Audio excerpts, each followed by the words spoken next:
Smartiklė automatiškai sukuria ir siunčia naujo numerio naujienlaiškį rinkodaros kontaktams ir prenumeratoriams apie kiekvieną naują numerį. Rinkodaros kontaktai gauna straipsnį nemokamai perskaityti iš anksto pasirinktos kategorijos, o prenumeratoriai gauna dar 5 straipsnius iš anksto pasirinktų kategorijų.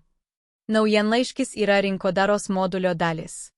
Jei jau esate užsiprenumeravę rinkodaros modulį, galite iš karto nemokamai naudotis šią naują priemonę. Naująją naujienlaiškio priemonę rasite meniu dalyje Rinkodara, naujienlaiškis. Grotelės bendrieji nustatymai. Atlikę visus toliau nurodytus nustatymus, galite nustatyti žalią jungiklio siųsti naują numerį L. Paštu visiems prenumeratoriams reikšmę. From name atitinka siuntėjo vardą. Čia automatiškai naudojamas grupės pavadinimas iš EDE grupės nustatymų. Siųsti iš atitinka siuntėjo adresą. Subjekt tema. Tai sveikinimo laiško tema. Publisker adres, leidėjo adresas, tai adresas, kuris rodomas L. Laiškų paraštėje. Logotipas rodomas sveikinimo laiške ir atsisakymo nuo prenumeratos laiške. Taip pat rekomenduojame nustatyti savo L. Pašto serverį L. Laiškams siųsti. Taip išvengsite, kad L. Laiškai neatsidurtų nepageidaujamų laiškų aplanke. Grotelės turinys. Tema. Tai naujo numerio naujienlaiškio tema. Sveikinimo laiško antraštė. Tai sveikinimo laiško antraštės tekstas. Sveikinimo laiško tekstas, body for welcome mail, tai sveikinimo laiško tekstas. Header for free readers, antraštė nemokamiems skaitytojams, tai naujienlaiškio siunčiamo rinkodaros kontaktams antraštės tekstas. Prenumeratos tekstas nemokamiems skaitytojams yra reklaminis tekstas, skirtas rinkodaros kontaktams. Header for paid readers, antraštė mokamiems skaitytojams, yra naujienlaiškio, kuris siunčiamas prenumeratoriams antraštės tekstas. Grotelės nemokami straipsniai.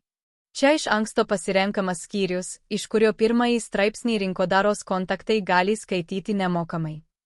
Kitus nemokamų straipsnių skyrius galima pridėti per Add Section, pridėti skyrių. Grotelės mokami straipsniai.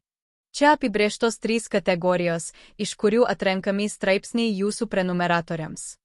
Rubriką galima ištrinti naudojant šiukšliadėžės simbolį, esantį dešinėje rubrikos pasirinkimo pusėje. Taip galite nustatyti, kiek straipsnių norite pateikti naujienlaiškyje. Skiltyje laikas galite nurodyti, kada naujienlaiškis turėtų būti siunčiamas. Pagal numatytuosius nustatymus naujienlaiškis išsiunčiamas praėjus 0 valandų po paskelbimo datos. Kitaip tariant, iš karto po paskelbimo. Srityje stilius galite keisti spalvas ir šriftą. Laukia send test mail, siųsti bandomąjį laišką, galite nurodyti išsiųsti nemokamo ir mokamo naujienlaiškio bandomąjį laišką. Norėdami tai padaryti, pasirinkite free, nemokamas arba paid mokamas, įveskite savo L. Pašto adresą ir spustelėkite send mail, siųsti paštą apačioje dešinėje, kad išsiųstumėte.